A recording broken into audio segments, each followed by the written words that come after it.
Welcome to Modern Word Ministries. I'm Deacon Tom Moore, and on behalf of my wife Kim and myself, we want to welcome you. And just to let you know that whether you're here in person or you're tuning in on social media, we appreciate that you have chosen to spend a little bit of your day with us. Before we get to this week's message, just a couple of quick things I'd like to cover. You know, we have an amazing website, and everything you want to do with us and we want to do with you can be found there. You can get on our prayer list on the website. You can do your tithes and offerings over the website, or you can communicate with us. I love feedback. My wife loves feedback. Tell us how we're doing. Tell us what you need. Tell us what you're looking for in your church, because this is your church. I shepherd this church, but it's your church. So before we start with the message, just a couple of things. First, if you're in need of prayer, or if you know someone who's in need of prayer, go to our website at modernwordministries.org and put in a prayer request. It's very simple to follow. We will get back to you within 48 hours. It's all anonymous, it's confidential, and we will get back to you. I promise you that. We will put you on the prayer list, and we will pray for you every single day, because that's what we do, because we're a praying church. Secondly, tithes and offering. You know, an important part of being a Christian is giving your tithes and offerings to the Lord. And there are a number of scriptures that tell us why that is so important. But I'm here to tell you, we have made this so easy, so simple. Just go to our website and click on the tab that says support this ministry. It'll take you from there. It's so easy, even I could do it. So again, thanks for coming out today. And now here's this week's message. Hello, everybody. I'm Deacon T. It's great to be with you this week. Welcome to Modern Word Ministries. Our message this week is entitled, The Jesus Complex Will Take You Out. And what this is all about this week is this concept that we aren't God. We aren't Jesus. We can't save the world. We can't even save most of the world. In fact, we can't even save ourselves. It's only through grace that we got saved. You know, we all live in a demanding time. And life just puts so many demands on us. Well, whether it's job demands or it's personal demands, being a husband, being a wife, being a parent, being a grandparent, being a provider of some sort. You know, it's demanding. And we all want to do things. We all want to help people.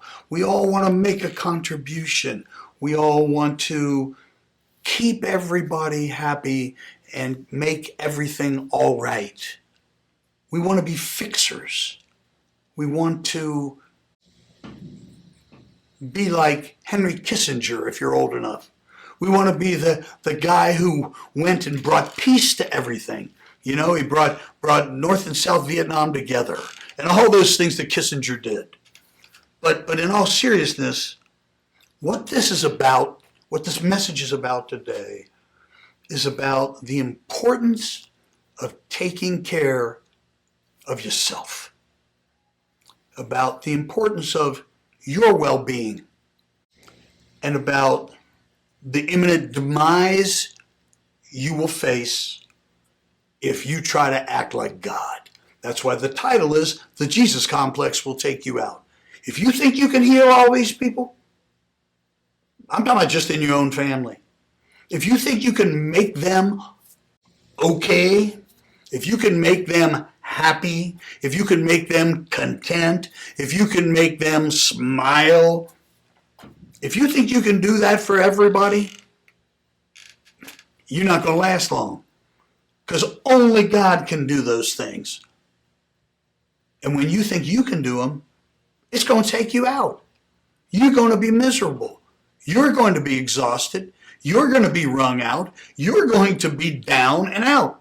That's why it says that complex will take you out.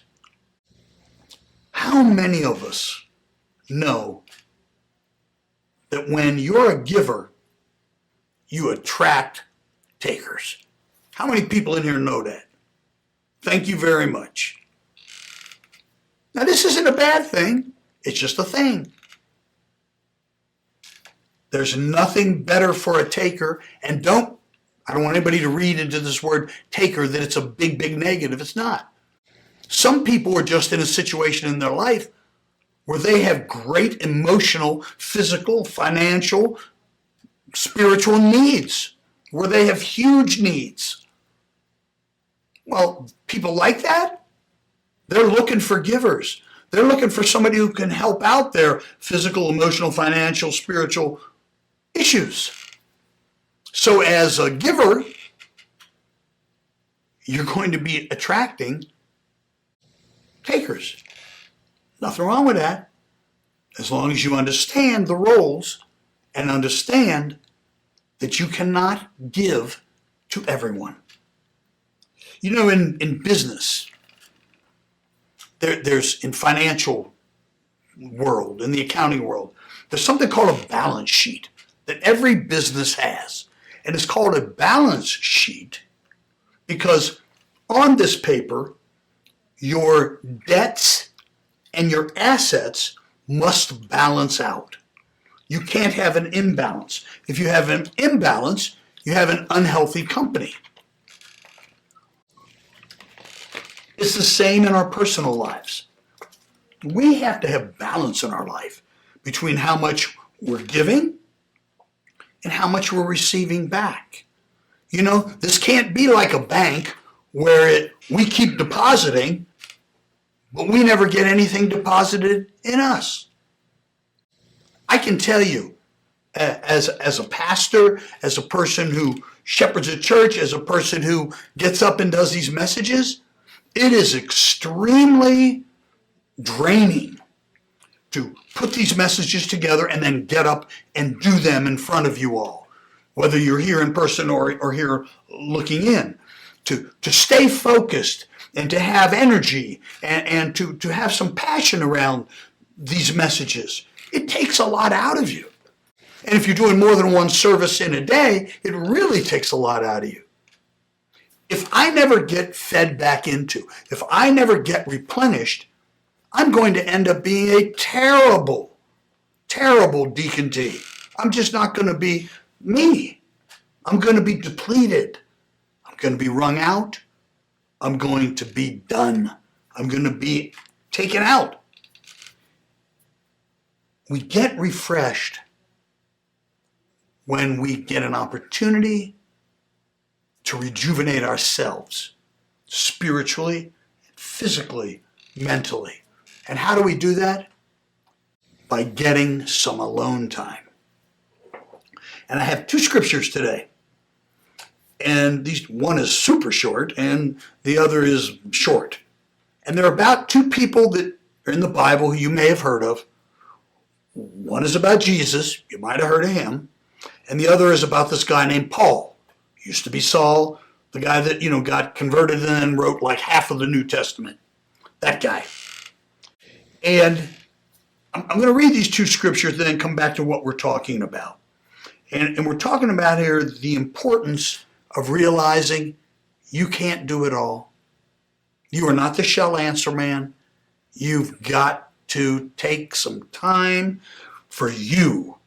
You cannot continue to pour into other people nonstop without somebody pouring into you.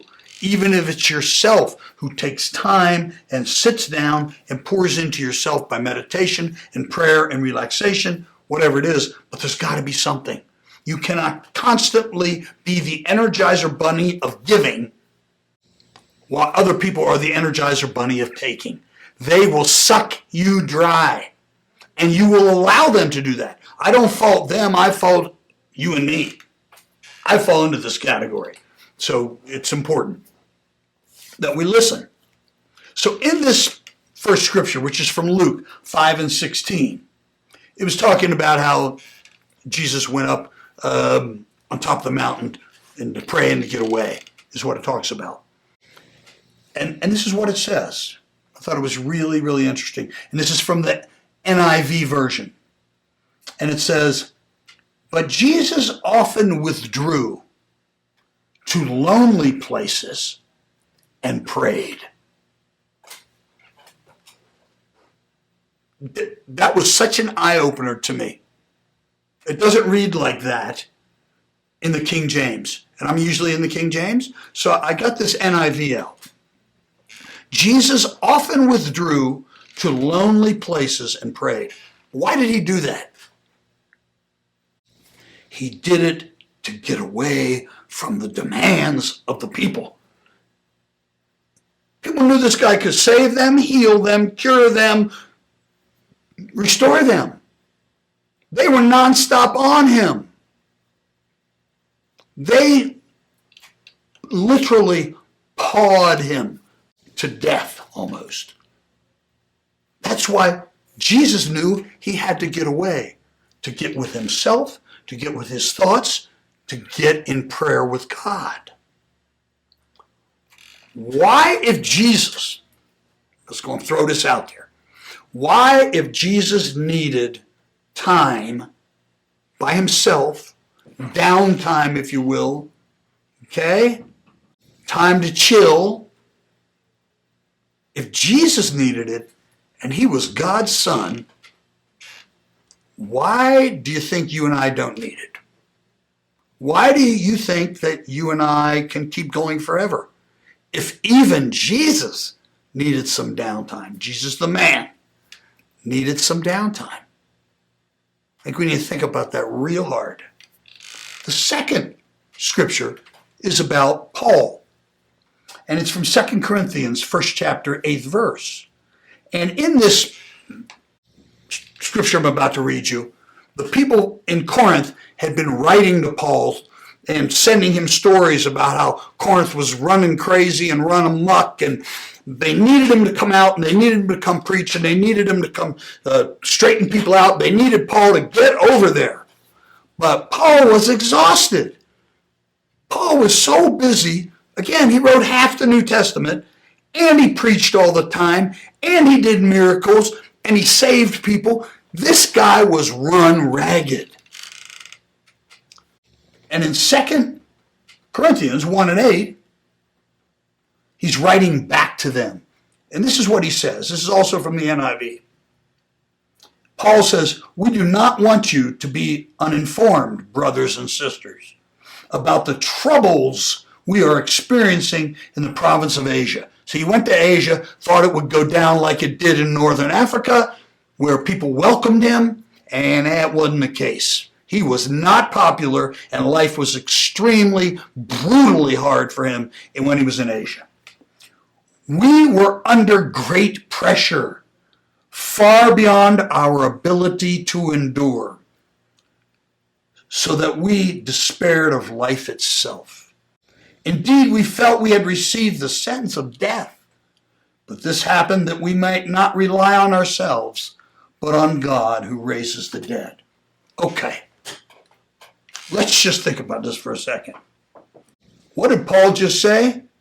He said, man, I don't want you guys to not get the word. I don't want you to not know what's happening. I don't want you to not get preached to. But I can't do it. We were under great pressure. And what does it say? These are the words. Far beyond our ability to endure, so that we despaired life itself. They hated life. They were so beat up. They were so beat down. They had given so much and got nothing back. It was beyond their ability to endure, such that they hated life. Indeed, we felt we had received a death sentence. So he sent him this letter, and he said, I'd like to help you, boys, but I ain't coming to Corinth. Don't take it personally. I can't do it. I'm out. I had the Jesus complex when I was over here in Asia, and it darn near killed me. I'm not coming to Corinth. Y'all going to have to make it with your local people, and I'd like to get out there sometime, but it ain't going to be now. So why I picked those two scriptures? If Paul and Jesus thought that it was okay to get some rest. And they turned down assignments. They walked away and said, I gotta get my head together here. Why is it that you and I can't do that? Why is it that you and I think it's a sign of weakness if we can't just go forever? Why do we work all the time? I'm just asking. Why do we work all the time? Why do we always engage? Why are we always trying to help people? One reason might be we don't want to take time alone. We don't want to have time to examine our own lives. We don't want to think about our own shortcomings or the holes that are in our current life or the failures. We don't want to face that. So by staying busy 24/7, we never have time to look at our own lives. That might be a reason. Again, on the other hand, perhaps we have good intentions, but we don't realize how to properly manage them. And we allow the needs to just overwhelm us. Let me help you with something. My experience has been in life. There are always more needs than there are resources to fill the needs. Always. Why is that? And I think this is I really believe this. I think it's so that in the end, when the need gets met, even though the resources weren't enough, there's no possible explanation for people, believers and non-believers alike, but to say, but God. And I had a whole message on that. Who would have thought? Right. If it wasn't for God. And I really believe that that is why very often God has less resources than he has need. So that people have to stop and say, Deacon T can't do it. Nope. Maria can't do it. Nope. Kim can't do it. Nope. Well, who can help us? You're always the guys who help us. What do you mean you're going to go up on a mountain and chill out? I need a miracle. Call God. Call on your God. See, God is the miracle performer, not Deacon T, not Sister Kim, not Sister Maria. No, God is the miracle provider. God is the provider of all things, and even the things you get from Deacon T, he got from God. But when you do, you're ignoring the reality that you are not God and that you cannot fill all the needs. And that in trying to do so, you're going to end up being a washed out, washed up shell of a person off on the side. You're going to have emotional, physical, and spiritual problems. Because when you become totally depleted, mentally, physically, spiritually, totally depleted, to the point where you have nothing left, that's when the devil creeps in. That's when disease creeps in. That's when mental illness creeps in. That's when feelings of worthlessness and self-loathing creep in. Absolutely. I look over and I say, oh, I couldn't save that person. That's my failure. Who died and made you boss? Who said you were God? Why is it every person that doesn't succeed who's around you, you think that's a personal failure? That's not a sign of strength. It's not a good thing. Let's get real. Yes, right now you may be stronger than that person, but their success, their failure, It's not on you. God didn't put you down here to save everybody. He put Jesus down here to save everybody. And I already showed you that even Jesus took a nap. So what's up? Why do you think you can do it? Why do you think you can do it?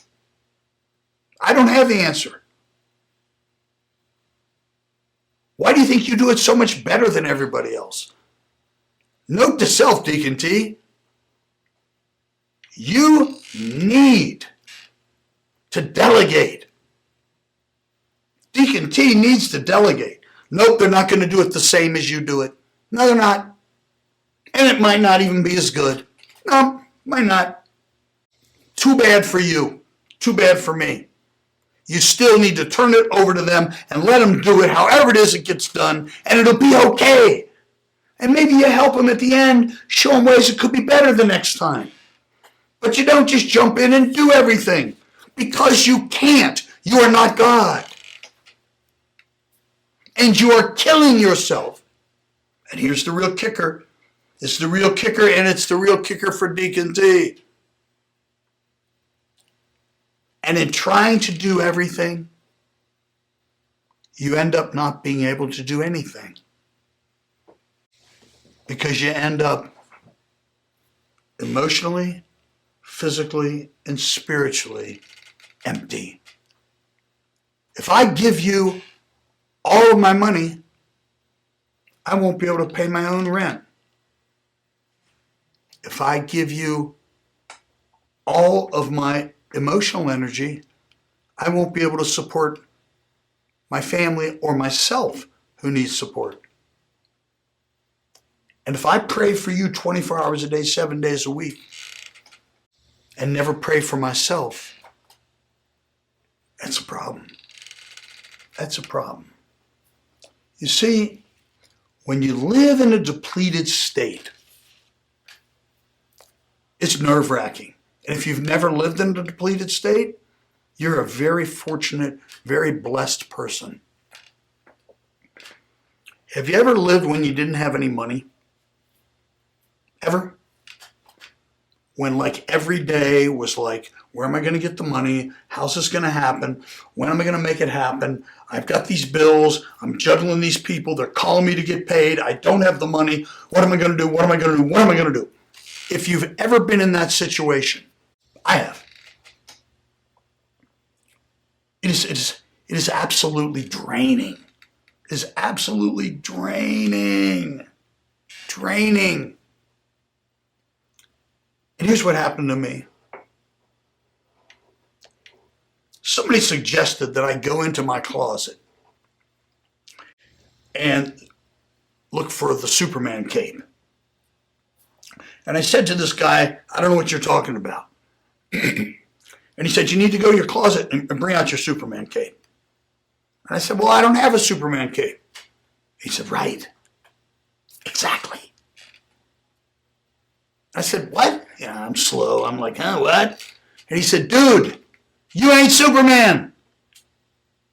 So quit trying to fly around, leaping tall buildings at a single bound. All you're doing is banging your head on the first floor. You might this moment have a little more left in you than this person, but at large, you don't have more to give than anyone else. Right this moment you might, but over life you don't. Deacon T, you need to get refreshed just as much as you need to give. Oh, you don't have a Superman cape? Right. There's a reason. Because you ain't Superman. Why aren't you a Superman? Because there's only one Superman. And he's not Superman, he's Super God. That's right. Oh, and we checked. And even he went up and got away from people to a lonely place to chill. That's what the Bible says, not me. So that's where I had my eye opening. This guy said to me, you're doing too much. To quote my favorite person, if you're out there, Mia Joyner, you're doing too much. Right? Exactly. Are you doing too much? Are you doing too much? I mean, really, doing too much. You got kids who aren't kids anymore, who you still support. I'm not talking about help out once in a while. I'm talking about support. You got people all around you who you take care of in every kind of way, and they let you. And what was going to be a long weekend turned into a week, and that turned into a month, and it's 3 years later, and they're still living at your house. Couldn't get a job, can't find work, can't move out of your house. They've like moved in, but you can't put them out. You can't give them a due date. Why are you still supporting them like that? What makes you think you can? What are you giving up to support these people? What are you not doing for other people? What are you not doing that's part of your calling because you're supporting these other people? I see. Remember, we started with people who are givers attract needy people. If you're surrounded with needy people, you're going to end up being depleted. You're going to end up being dry. You're going to end up being a needy person yourself. You don't want to be needy. You want to be neutral. You want to have energy. You want to give energy at an appropriate level. You want to have cash. You want to help people at an appropriate level. You want to have a spiritual gift. You want to help people at an appropriate level. What you can't do is bankroll everybody. You can't take care of everybody. You can't emotionally support everybody. And you can't save everybody. At some point, people need to support themselves, develop their own selves emotionally, and get themselves in line with God. Absolutely. Absolutely. I'm a very slow learner sometimes. I really am. I really am. And this is an area that I struggle in. Because if I know you and you're somebody in my village, I mean, it's human nature to want to help you. But I want to save you. I want to save you from yourself. I want to save you from the outside world. I want to save you from damnation. And you know what? I can't do all that. And I certainly can't do it for people that don't want to be saved. I'm not saying they don't say they want to be saved, but they don't act like they want to be saved. They don't act like they want to have a job. Yeah. Put away the Superman cape. It doesn't fit. It just doesn't fit. You see, if Jesus knew his limits,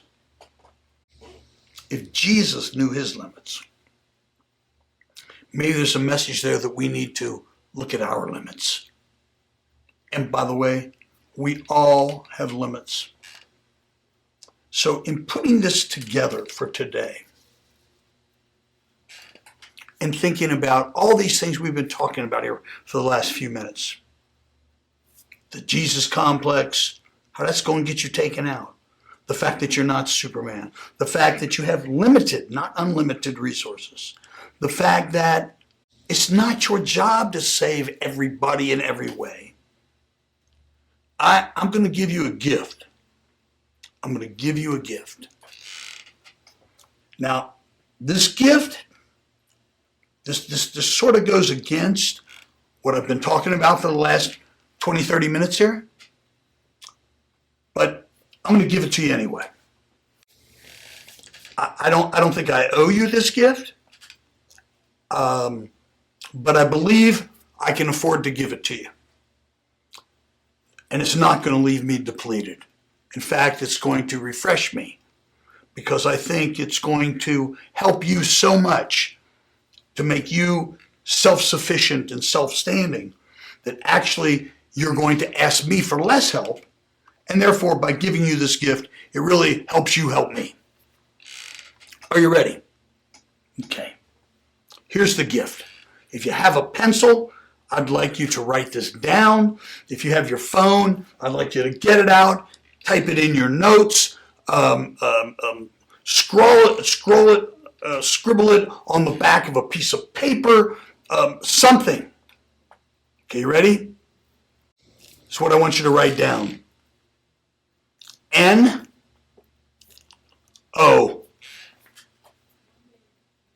You got that? Does everybody have that written down? You got it in your phone here. I've got it in mine now. Right in my notes. No. That is Deacon T's gift to you today. The power, the freedom,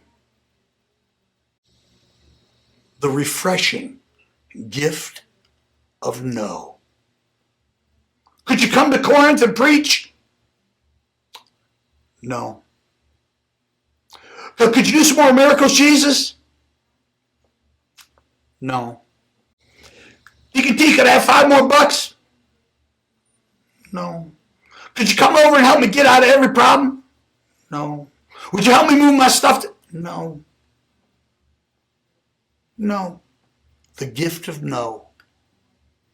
I'm not talking about being a hard person. I'm not talking about being cruel. I'm not talking about using the word no excessively. You should help people when you can. You should help people when it makes sense. You should help people when you've got the resources of all types. Time, money, energy, whatever. And when you don't, and you feel like Paul, and you feel like Jesus,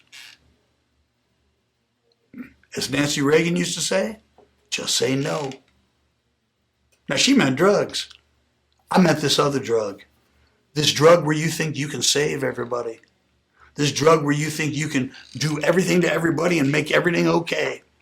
I'm going to help you. The word is no. Take the time that you would have spent on that and reflect with God. Pray, meditate, do yoga, stretch, do nothing. You know, it's interesting because I think a positive thing that came out of COVID was that by default, most of us had no choice but to slow down. And until COVID, and it took me, and I wasn't even well at the time, I was recovering from back surgery, but it took me like a couple of months to totally slow down. And once I did, I couldn't believe how good it felt to like really be chilled out. And when work came back, I couldn't believe how much energy I had and how strong I felt and how on top of things I felt, because I didn't realize how depleted I really was. I didn't realize how life had just been sucked out of me because I allowed it to be and because I actually encouraged it.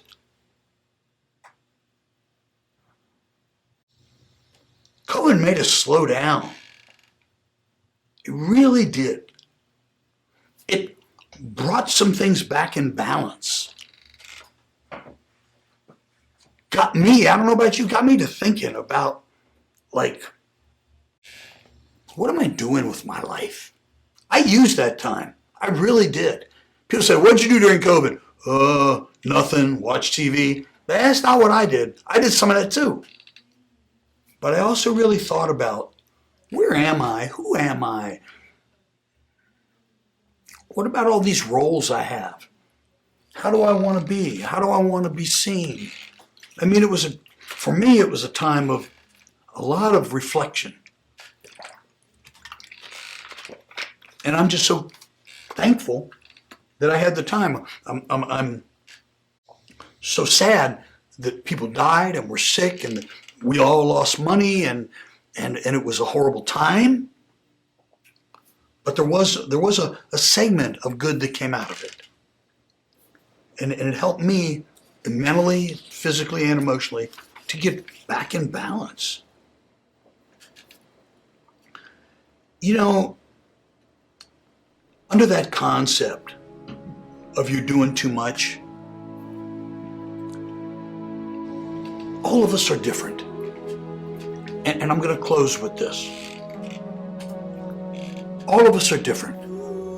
And the fact that Mother Teresa worked 7 days a week, day and night, in the streets of India with the poorest people on earth, and gave herself and everything of herself, does not mean that we are all built that way. You know, if you're a fight fan, you watch any of this UFC, everybody has a point where they will tap out. Tap out meaning, I give, they tap. They start tapping on the opponent's back saying, stop choking me, or stop bending my arm backwards. That's how, I'm out. They tap out. I'm telling you, it's tap out season. It's time to tap out. That's not a bad thing. Better than getting your arm broken. It's better than getting choked unconscious. It's better than giving up the ghost. Tap out. It's a sign of smarts. It's a sign of strength. It's a sign of you know your limits. And all of us are different. And we're built differently in different ways. So the fact that I can't last as long as you before I tap out does not mean I'm weaker, I'm no good, I'm not as good as you. It doesn't mean that. I have strengths in other areas. Refresh yourself. Replenish yourself. Look at what Jesus did. Look at what Paul did. Follow their example. Paul was overwhelmed and he said, I'm tapping out. Y'all going to have to save yourselves right now. Remember that song? Where are all my so-called friends? I'm over here on the side of the road. Deacon T, belly up, tongue out, panting, no water. It's 125 degrees in Las Vegas. Everybody driving by me like they didn't see me. I helped out so many people, it wasn't funny. This was another learning I had from COVID, which I'm sharing with you today. Because of the nature of my job, I made a whole bunch of people multimillionaires. I gave them opportunities and work and projects that we had to do over all these years that made them wealthy. During COVID, when everything shut down, I didn't have a lick of income for over a year. And everybody knew that. Do you think that any of the people who are multimillionaires called me up and said, hey, Tom, I remember all these years, all those jobs you sent my way, and I've made a bunch of money. You okay over there? Is there anything I can do to help you out to get through this crazy COVID time? Do you know how many called me? You know how many called me? Not me calling them. Do you know how many called me?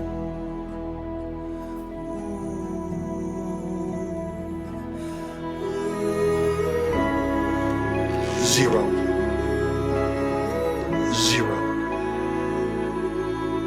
I'm a giver, they were takers. You know, they all love you. You're their new best friend. Everything's going great when you've got something to give. And as soon as you don't, they dog you out. As soon as you don't have any money to give them, as soon as you don't have jobs to give them so they can make money, as soon as you're exhausted, they turn their back on you and be looking for somebody else. Don't get to that point. Don't fall in that trap. That's what happened to me, and that's what happens to so many of us. We used to laugh at church. We would say, they'd all come up, they all want to talk to the pastor, touch the pastor, hug the pastor, or the pastor. I used to tell them, people, too much love will kill a brother. And we would laugh. But it's true. It's true. In closing, I just want to say this. Every day there's more and more demands on your time. I gave you the gift of no today. I want you to use it and use it liberally. It's empowering and it's the right thing to do. There's nothing wrong with taking care of yourself. Because remember this, if you don't take care of yourself, ultimately you will be no good to the people you want to take care of anyway. So you'll be no good. So if you really love these people that you want to give everything to, and you really want to look out for all these people, my suggestion is, just like Jesus and Paul, get yourself some downtime. Tap out on this crazy rat race we're in and get yourself refreshed. You're not God, you're not Jesus. And trying to play God, trying to play Jesus is going to take you out. Heavenly Father, we thank you for bringing us out here today. We thank you for this powerful message. Thank you for just showing us that even Jesus needed a break from his people. Give me the courage and the strength and the wisdom to be able to tap out when it's appropriate, to be able to hang up the Superman cape, and to never pick up the, I got the Jesus complex, I'm going to save everybody. Give me, Lord, everything I need to be a balanced, healthy individual that helps those people when I can, but is willing to receive help back when I need. Who's willing to tap out and go up on that mountain and get fresh so I can come back and take care of my people. We ask you this, Lord, today, in the mighty name of your Son, Jesus, and all God's people said amen. Well, everybody, I hope you got something out of that today, because I know I did. I think I'm going to take a little nap right now. No, I'm just kidding. But I'll be back next week. ModernWordMinistries.org. You can catch us here every Sunday morning. Remember, it's the only place we're live. ModernWordMinistries.org, 10 a.m. Sunday morning. We'll be here live bringing you fresh word, modern word. I say every week, there's two things you can count on. God's going to see you through, and I'm going to pray for you. This is Modern Word Ministries, where you can come as you are, but you'll never leave the same. God bless you. I love you all so much. I'll see you next week. Until then, remember, you can always get a hold of me. Go to that website, check it out. Call me, email me, DM me, whatever. I'm here for you. That's why I do this. Bye-bye, everybody.